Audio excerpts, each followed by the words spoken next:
नमस्कार दोस्तों, स्वागत है आपका अपने चैनल ऑनलाइन मित्र पर। और आज के इस वीडियो में हम बात करने वाले हैं मॉर्फो मंत्रा और स्टार्टअप डिवाइस को लेकर, जो कि एक बहुत ही इंपॉर्टेंट अपडेट निकल कर आया है और आप लोगों के लिए जानना है बहुत ही ज़रूरी है कि ये अपडेट क्या है।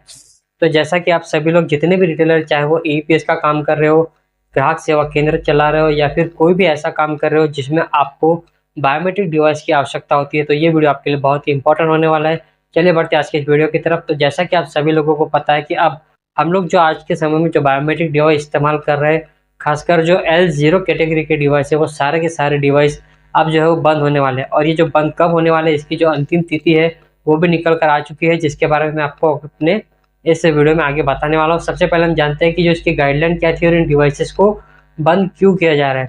तो जैसा कि आप सभी लोगों को मैं बता दूं कि पिछले वर्ष यानी कि 2023 1 जनवरी 2023 को ही UIDAI ने एक गाइडलाइन जारी की थी, जिसके तहत जितने भी L0 डिवाइस है अब उन्हें मार्केट से जो है वो बाहर करने का जो है निर्देश जारी किया गया था। लेकिन फिलहाल कंपनियां इसके लिए तैयार नहीं थी। इसके लिए 31 मार्च 2024 यानी कि इस वर्ष के 31 मार्च तक के इन डिवाइसेस को जो मार्केट से फेज आउट यानी कि बाहर करना था। लेकिन जितनी भी कंपनियां हैं वो नए डिवाइस को लेकर जो है उनका जो सॉफ्टवेयर है वो रेडी नहीं होने की वजह से इस 31 मार्च की जो डेट को है वो आगे बढ़ाया गया और इस डेट को जो 30 जून 2024 किया गया। लेकिन 30 जून 2024 तक भी ये जो डिवाइस है आपके, जो आप लोग आज जो इस्तेमाल कर रहे हैं, जो कि L0 कैटेगरी के, उन डिवाइसेस को बंद नहीं किया गया।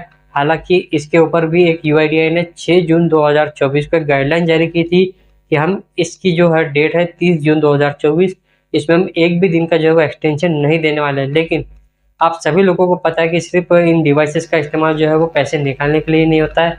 इसके अलावा कई सारे जो ग्राहक सेवा केंद्र चालक है, चाहे वो CC सेंटर हो या फिर किसी तरह का कोई अन्य जो है काम करते हो, अलग अलग राज्यों में अलग अलग जो सरकार की जो सेवाएं दी जाती है वो भी बायोमेट्रिक के द्वारा ही दी जाती है। तो ऐसे में इतने बड़े मार्केट में से L0 डिवाइस को जो है बाहर करना इतना आसान नहीं था। और इतना ही नहीं दोस्तों, ये बहुत सारे जो कंपनियां हैं, चाहे वो प्राइवेट हो या फिर सरकारी हो, उनके भी जो पोर्टल है वो पूरी तरह से नए डिवाइस के लिए जो रेडी नहीं थे। इस वजह से उन्होंने UIDAI से रिक्वेस्ट की और इस रिक्वेस्ट के बाद उन्होंने उन्हें 2 महीने का और एक्सटेंशन दे दिया, यानी कि 30 सितंबर 2024।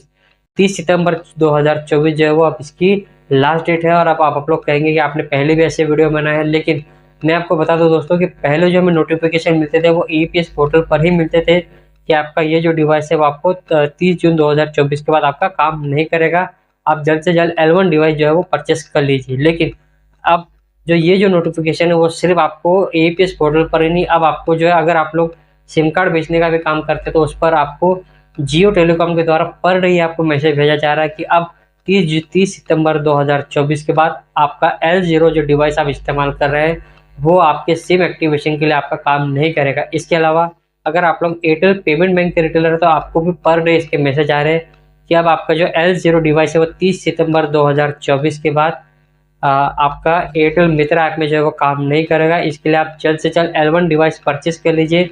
और डिवाइस परचेस करने के लिए आप अपने डिस्ट्रीब्यूटर से संपर्क करें या फिर आप अपने एयरटेल मित्रा पोर्टल से भी आप डिवाइस का ऑर्डर कर सकते हैं। ये सभी नोटिफिकेशन और SMS आपको उन सभी रिटेलर को आ रहा है जो जियो के रिटेलर है या फिर एयरटेल पेमेंट बैंक के रिटेलर है। उनको ये कंपनी बार बार नोटिफिकेशन दे रही है कि आप जल्द से जल्द L1 डिवाइस परचेस कर लीजिए। हालांकि अभी मार्केट में हम लोग जितने भी बैंक के साथ में काम कर रहे हैं उसमें आपको एक नया ऑप्शन भी देखने को मिला है, वो है फेस ऑथेंटिकेशन। हालांकि ये फेस ऑथेंटिकेशन सभी पोर्टल पर लाइव नहीं है। अभी मार्केट में सिर्फ 4 ही पोर्टल ऐसे हैं जिस पर ये जो है वो लाइव है। उसमें जो पहला पोर्टल है जिसने इसे लॉन्च किया था वो है Airtel payment bank. Airtel payment bank ने पहले 4 बैंकों के साथ इसे लॉन्च किया और अब ये 16 बैंकों में जो है लाइव हो चुका है। और इन्हीं 16 बैंक्स में अब आप ये जो 4 पोर्टल है जो इसकी सेवा दे रहे हैं, वो कौन कौन से पोर्टल है पहले मैं उनका नाम आपको बता देता हूँ। पहला जो पोर्टल है वो एयरटेल पेमेंट बैंक है, दूसरा जो पोर्टल है वो आपको पे नियर बाय है, तीसरा जो पोर्टल है वो आपका स्पाइस मनी है। सॉरी दोस्तों, इसमें 3 ही पोर्टल है, चौथा में मुझे ऐसा लगा कि फिनो में स्टार्ट हो चुका है, लेकिन फिनो में भी अभी तक ये सर्विस स्टार्ट नहीं हुई। तो अभी फिलहाल सिर्फ 3 ही कंपनी है जो आपको फेस ऑथेंटिकेशन के माध्यम से जो है पैसा निकालने की सुविधा दे रही है।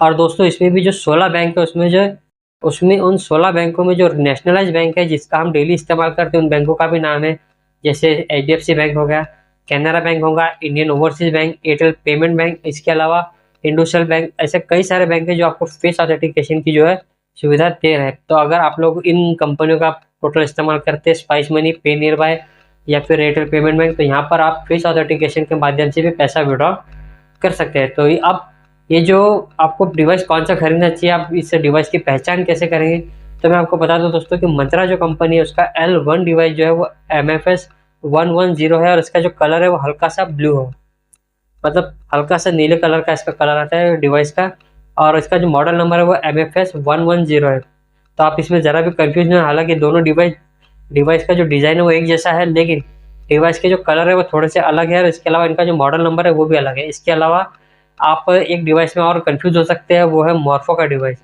जी हाँ दोस्तों, मॉर्फो का जो पहले का डिवाइस था E1300 और अभी जो लॉन्च किया है L1 में, वो भी सेम मतलब सेम डिज़ाइन सेम कलर है, लेकिन यहाँ पर आपको जो पीछे जो इसका लेबल होता है वहाँ पर आपको जो है L1 का कुछ स्पेशल मार्क दिखाई देता है। इसके बारे में मैं एक स्पेशल वीडियो बना चुका हूँ, आप चाहे तो देख सकते हैं। इसके अलावा जो स्टार्टेक कंपनी का जो FM220 डिवाइस था वो L1 का जो है वो जो काफ़ी सारी जो कंपनियाँ हैं जिन्होंने पहले से इन्हें खरीद के रखा है, जैसे पे नियर बाय और एयरटेल पेमेंट, इनके पास ऑलरेडी पुराने डिवाइस पड़े हैं, लेकिन कौन से L1 के, तो वो पुराना डिवाइस और पुराना डिज़ाइन ही है, लेकिन अभी इसमें आपको एक नया डिज़ाइन भी देखने को मिलने वाला है। अगर आप चाहें तो इसे फ्लिपकार्ट या फिर अमेजोन से परचेस कर सकते हैं अगर आपको स्टार्टेक कंपनी का डिवाइस खरीदना है। हालांकि अगर मैं कहूँ कि स्टार्टेक का डिवाइस सबसे बेस्ट है, लेकिन बहुत सारे जो ऑपरेटर्स है, जो कंपनियां हैं जो स्टार्टेक को जो सपोर्ट नहीं देती, तो ऐसे में अगर मैं आपसे कहूँ कि आप कौन सा डिवाइस खरीदिए जिसमें आपको दिक्कत कम से कम हो, तो मैं एक ही बात कहूँगा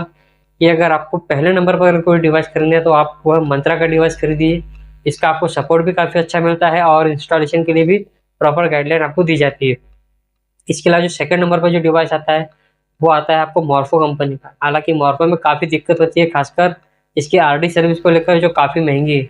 अगर आपको मंत्रा की RD सर्विस 100 से 150 या 200 रुपये तक मिल जाती है, तो आपको मॉर्फो की जो स्टार्टेक है वो लगभग 400 से 500 रुपये के आसपास मिलती है 1 ईयर की RD सर्विस।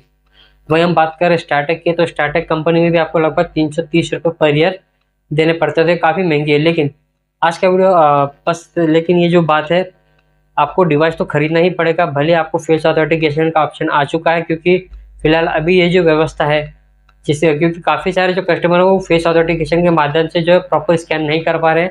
इसमें हम उम्मीद कर सकते हैं कि बहुत ही जल्दी जो है बाकी के बैंक्स में लाइव हो जाएंगे। और इसके अलावा जो फेस ऑथेंटिकेशन में जो छोटे मोटे दिक्कत आ रहे हैं, खासकर सर्वर डाउन की, सर्वर क्रैश की, या फिर बहुत सारी दिक्कत मैंने भी देखने को मिली है, उसके बारे में आपको एक स्पेशल मैं आपको वीडियो बना के दिखाऊंगा, जिसमें कि फेस ऑथेंटिकेशन के बारे में पूरा प्रोसेस आपको बताऊंगा। चलिए मिलते हैं अगले वीडियो में। अगर आपको आज का वीडियो पसंद आया तो वीडियो को लाइक करें। हाँ दोस्तों, चैनल को सब्सक्राइब जरूर